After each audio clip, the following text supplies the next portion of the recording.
final piece this morning, I just want to give a brief explanation.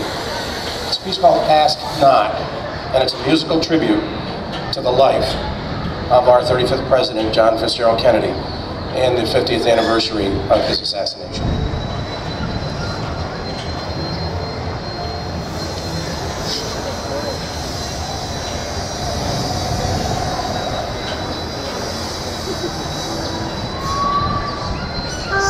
Etched on a granite wall below a grave at Arlington National Cemetery, one can read the following words.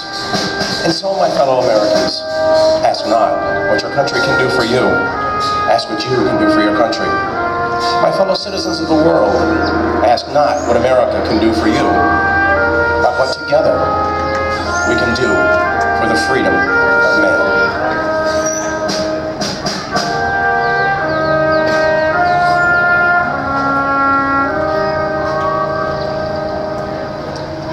John Fitzgerald Kennedy was born in Brookline, Massachusetts on May 29, 1917. Jack, as he was often called, was the second child of Joseph and Rose Kennedy, and together his parents raised 9 children. He attended Harvard University, where he graduated with honors. In World War II, he served in the Navy and commanded PT-109. When the ship was sunk, he risked his life to save his crew.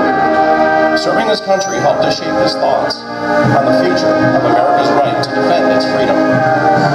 Let every nation know, whether it wishes us well or ill, that we shall pay any price, bear any burden, meet any hardship, support any friend, oppose any foe, to assure survival and success of liberty.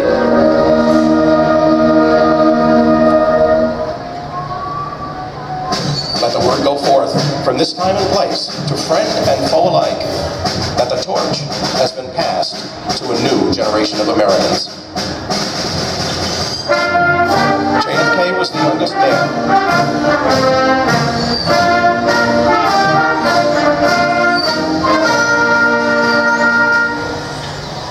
JFK was the youngest man elected to the office of president. He was the first Boy Scout to become president. John Kennedy was the first Roman Catholic president. He was the first president that served in the Navy and the first to have earned a Purple Heart. The main challenges of his term in office were conflicts with Cuba, Russia, Vietnam, the Mafia, and concerns regarding civil rights. Hear the words of newly elected President Kennedy as he prepared to face the uncertainty of what would surely become his lasting legacy. In the long history of the world, only a few generations have been granted the role of defending freedom. In its hour of maximum danger, I do not shrink from this responsibility. I welcome it. President Kennedy was an ardent supporter of the civil rights movement. He, along with noted activist Martin Luther King, worked long and hard to help bring about positive change. On June 11, 1963, he addressed the nation and proclaimed the following thoughts. This nation was founded by men of many nations and backgrounds. It was founded on the principle that all men are created equal, and that the rights of every man are diminished when the rights of one man are threatened. I am therefore asking the Congress to enact legislation giving all Americans the right to be served in facilities which are open to the public. Hotels, restaurants, theaters, retail stores, and similar establishments. This seems to me to be an elementary right. Its denial is an arbitrary indignity that no American in 1963 should have to endure.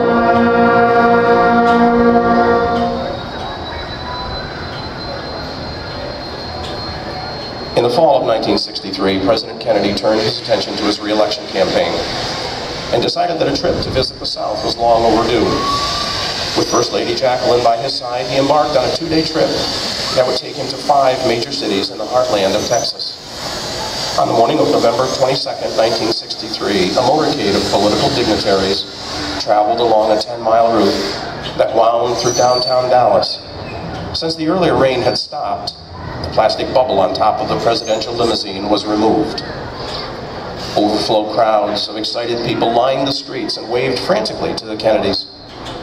At approximately 12:30 p.m., the car turned off Main Street.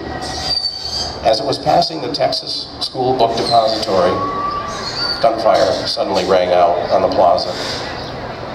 Let us reflect on the events of that day and remember that life, as we knew it, was about to be changed.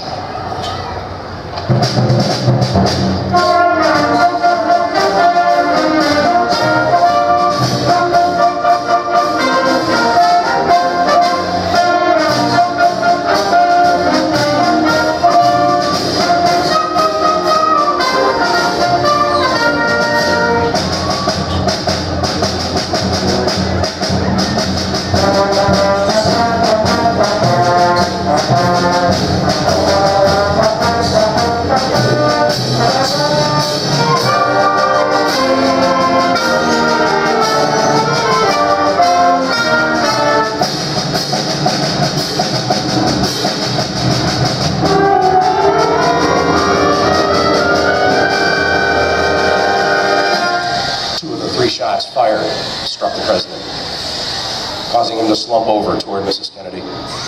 The limousine sped off to Parkland Memorial Hospital, located just a few minutes away. However, doctors could do little to save him.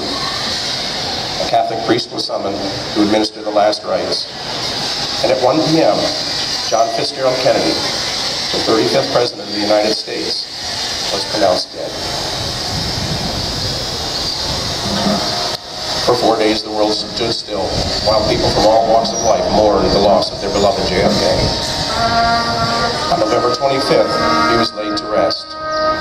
As people struggled to make sense of a senseless act and to articulate their feelings about his life and legacy, many recalled these words from his inaugural address. With a good conscience, our only sure reward. With history, the final judge of our deeds, let us go forth to lead the land we love, asking for his blessing and his help. But knowing that here on earth, God's work must truly be our own.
Thank you for joining us for this very special guest performance, and enjoy the rest of your day here at Downtown Disney.